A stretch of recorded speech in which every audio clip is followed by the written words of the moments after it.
Tes ancêtres se sont tournés vers les idoles. Et certaines personnes plus récentes, leurs grands-parents se sont tournés vers les idoles. Parce qu'ils recherchaient la protection. Parce qu'ils recherchaient la solution. Donc la solution à leurs problèmes.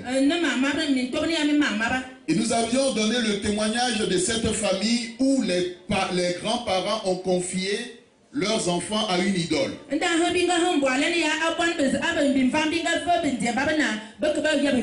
Et finalement, au lieu que l'idole protège la famille,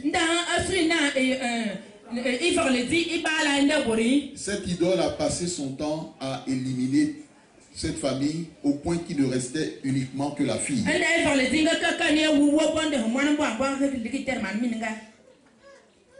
Bien-aimés dans le Seigneur, lorsque l'on entre en contact avec les idoles, on laisse un héritage spirituel pour ses enfants.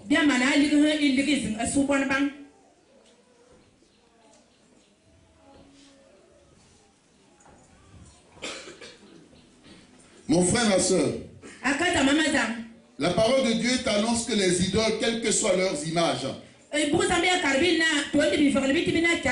sont au fait des démons, des puissances sataniques. Parce que l'Écriture nous dit que quiconque sacrifie aux idoles sacrifie à des démons.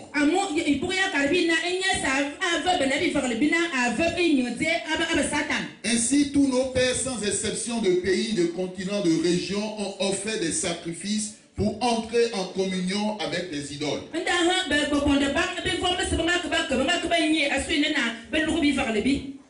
Certains, parce que nos ancêtres avaient des problèmes de santé, ils sont allés voir des idoles. Ils ont sacrifié aux idoles des poules, des coqs, des animaux. Et dans la famille d'Abraham, cette situation existait. Parce que le père d'Abraham, il adorait une autre divinité. La divinité du soleil. Et dans cette famille, on sacrifiait aux idoles. Donc Dieu invite Abraham à sortir de son pays, de sa patrie et de la maison de son père. Il ne s'agit pas d'une sortie physique, mais il s'agit d'une sortie spirituelle. Amen. Amen. Lisons le texte de Jean 8, verset 35. Jean, évangile de Jean, chapitre 8, verset 35.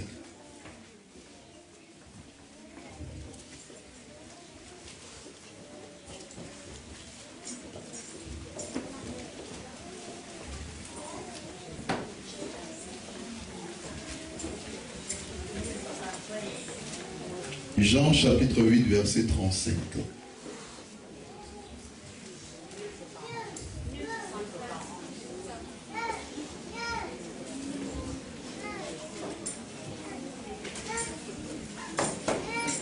La page 1073 dans la version Louis Sévon.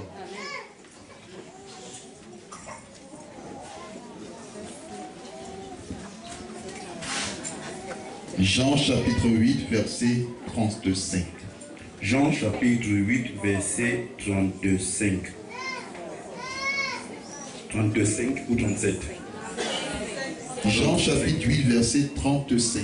Jean chapitre 8 verset 35, il est écrit: Or, l'esclavage ne demeure pas toujours dans la maison. L'esclave ne demeure pas toujours dans la maison.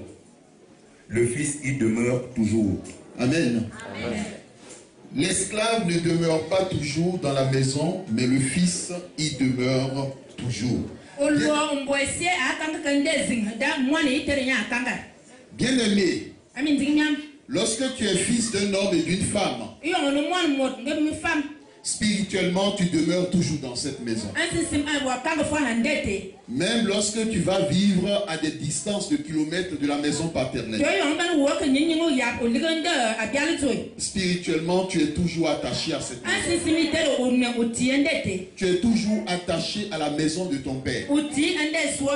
Et si ton père ou tes grands-parents servaient des idoles, tu es toujours attaché à ces idoles. L'apôtre Paul nous demande dans 1 Corinthiens 10, 14 de fuir l'idolâtrie. Parce que cela n'est pas source de bénédiction. Bien-aimés, tous nos pères voient certains parents ou certaines mères ont rendu esclaves leurs enfants des démons qui sont derrière ces idoles.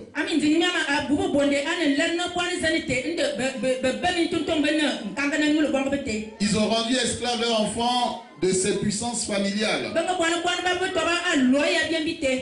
Ainsi, on peut te poser la question, sais-tu que tu es esclave de ce que tes parents ont semé? Bien aimé, c'est une donnée complexe. Une donnée difficile. Si le Seigneur ne t'ouvre pas ton oreille et ta compréhension spirituelle.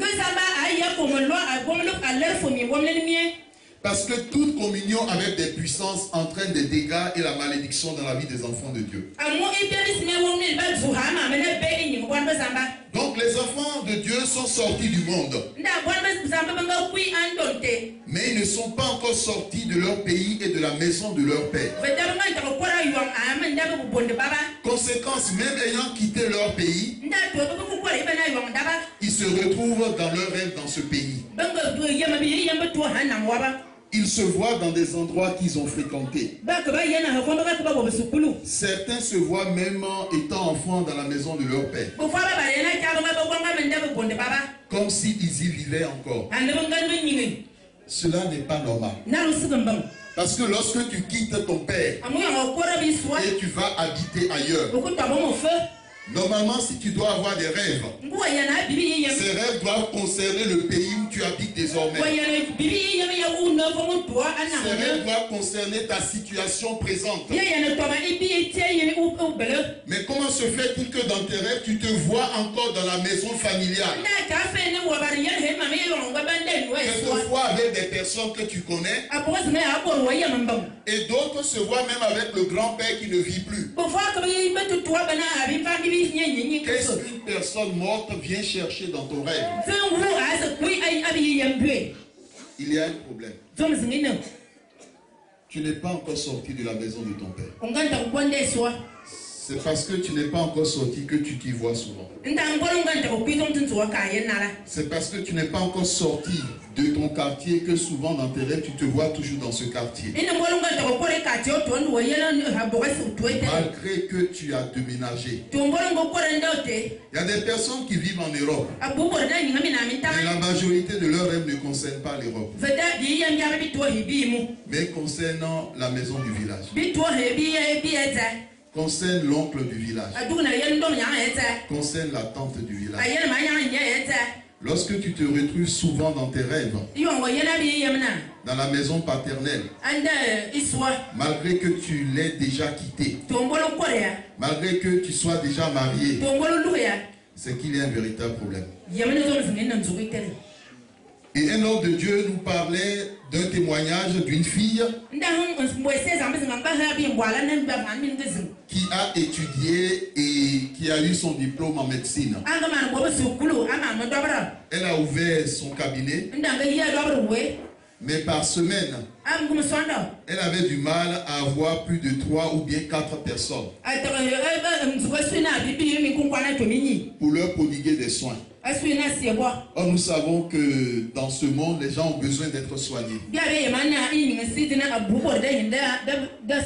Et lorsque la prière a été faite pour cette sœur en Christ, le Seigneur a révélé par ses serviteurs qu'il y a un arbre dans la maison de son père. Et lors de sa naissance, son père a planté ce arbre. Et tant que ce arbre n'est pas déraciné, elle ne pourra jamais prospérer dans sa vie. Et dans certaines cultures et traditions,